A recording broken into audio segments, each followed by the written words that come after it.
นี้เป็นการชุดฟ้อนดาบลำดาบฟ้อนดาบโดยน้อยนักลูกศิษย์ก้นกุฏิของตุลุงเทาลำถวายหลวงปู่ในเมื่อสมัยก่อนอยู่ด้วยเปิ้ลได้อยู่ได้กินได้อุปถาเปิ้ลในโยกเขาเอาแต่เนอะนายกอบต.เวียงตาการลงทุนตกซ่าเนอะดอกลูกไม้ลูกเล่นพอจะเปิ้ลขึ้นไปทีเปิ้ลหวังได้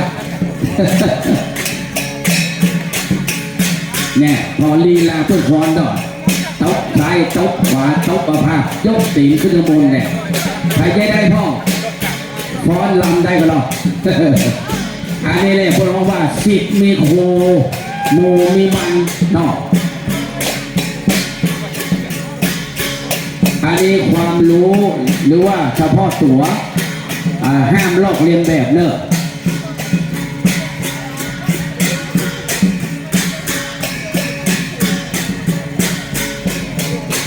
ถ้าพ่อถ้าชมเรียบร้อยติดใจอย่างใดก็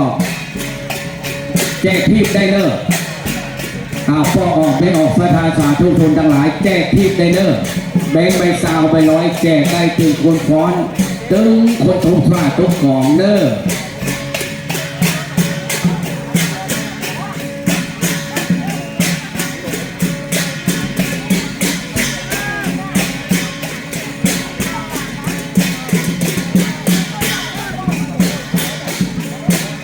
มันจะนายก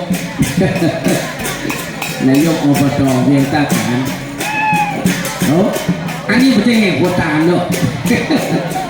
ย่างปากเนาะมันม่วนเนาะมันม่วนงานสั่นเนาะใครก็จ้างเจอถ้าโต๊ะฟ้าโต๊ะกองมาถึงหิ้วตลอดอะมันม่วนขึ้นใจฟูขึ้น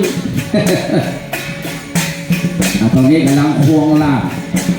แน่แน่ก็ต้อกละอาจารย์แบบ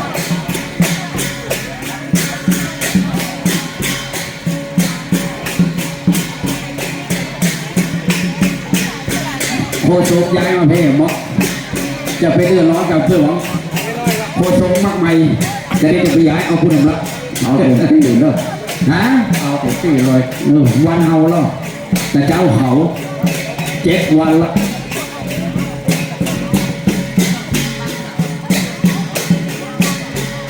เตรียมทิพย์ไว้เด้อพ่อหลวงพ่อกำนันสาธุชนทั้งหลายเตรียมทิพย์พิเศษไว้ใบซาวใบร้อยแจกคือน้อยนัดเนออันนี้ชีพโจมปกติต้นมีความสามารถเฉพาะตัวผ่านมาไปหลวงเพื่อนก็ฟ้อนเหมือนกันเนออันนี้นะฟ้อนเพื่อตุลุงฟ้อนเพื่อเจ้าบ้านเฮาเพื่อมีหน้ามีตาของงานบ้านเฮาและงานตุลุงตัวเปิดอู้ตื่นพอเนี่ยนายกโต๊ะอย่างเดียวเอาล่อวางขาล่อวางขาแล้วที่จะโต๊ะใส่เนี่ยโต๊ะอย่างนั้นกันหน่วยแตกเนอะจ่ายให้ได้ซิมมาจ่ายนะ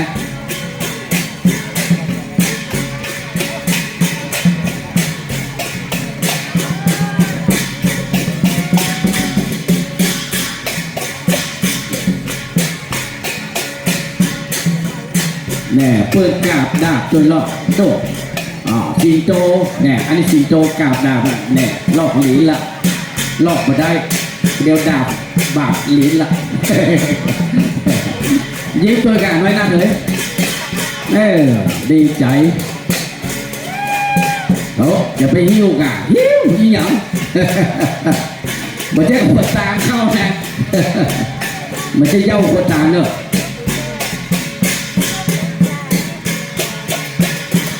หันตั้งถ้าจะตึงละดูดินะ